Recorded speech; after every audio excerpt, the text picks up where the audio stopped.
you'll see this sort of traditional style standing arm lock.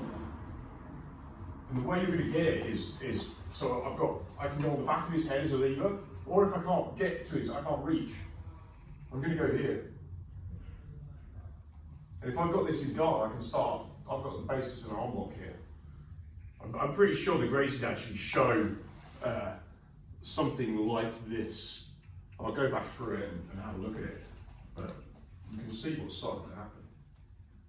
So I don't have to go on his head, but I'll always take it if I can. If I can get on that lever and make him face the ground. But I've also basically got that coming in front. Any questions on that? Yeah, it feels alright. So we'll go am I on the camera here? I'm not really sure. Yeah. Yeah, so Reese is in my half guard. We'll play this little game of, I never really want to underhook. When I'm here, I never really want this traditional style of underhook you see in wrestling. Because he can whizzer it, right? Just really slowly on the PX. This shoulder's not great.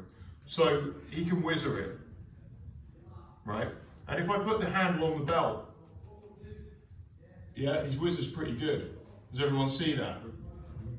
So when I'm going to whizzer, and to begin with, I had the kids last night just sat here. They were just sitting back, keeping their reasonable posture, right? So when the arm goes, when I'm going for the underhook, I want you thinking about the technical stand-up idea, that your shoulders are in the middle of your knees. I don't want to be sort of coming up like with my shoulder open. The shoulder has to close inside the knees like we show on that video that's like the default video on our YouTube channel. This is why.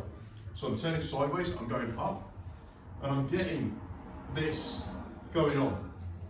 And if I feel Reese is really sat on my legs, I've got two options, right? I can either start sitting up into him, yes, put his hand to the mat, etc., or open his knees or whatever to stabilise his base, right? So I can start moving into him. Or my other option is I feel like he hard whizzers. Yeah. So he's trying to put his shoulder almost to the ground, like it's like he's throwing something. So here, I'm going to start using my knees to elevate him at skinny X angles. And I can use either knee, depending on how he moves. Because I'm at this sort of off centre, my knees can start elevating his butt cheeks both ways, just depending on where he is. There's almost always with this a knee that can hit up their backside. And what starts to happen is his weight starts transferring from, he's like here, he wants this hard whizzer, which is kind of a twisting motion down this way. And this, what starts to happen is, these start moving. He starts to give you the beginning. He can't sit here and hard whizzer.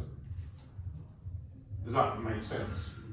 So this is a fundamental, this is why I think so many wrestlers like half guard. Like the ones who get into guard tend not to be closed guard players, they tend to be, they like this position because it's fundamentally just wrestling. Yeah. So one more time on this.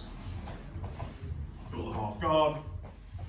He's being aware just really of he's just being aware of where he wants his weight on this. So if he's sitting down, it's much easier for me to get up. And when I'm getting up, I'm thinking about my technical stand-up ideas. Because at any moment he could come and try and grab my head.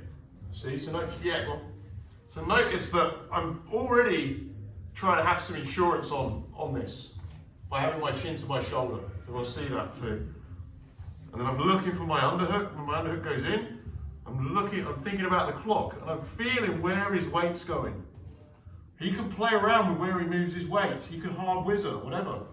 If I start feeling a hard whizzer with his shoulder coming forwards, I know that this butt cheek is coming off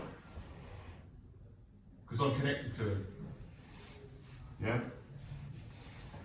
Well, let's just start with that for now, and we'll have a play. Be conscious of their shoulder, but try to be, try to put a little bit of pressure very slowly, increase it in on the whizzer. Yeah. Think about your weight.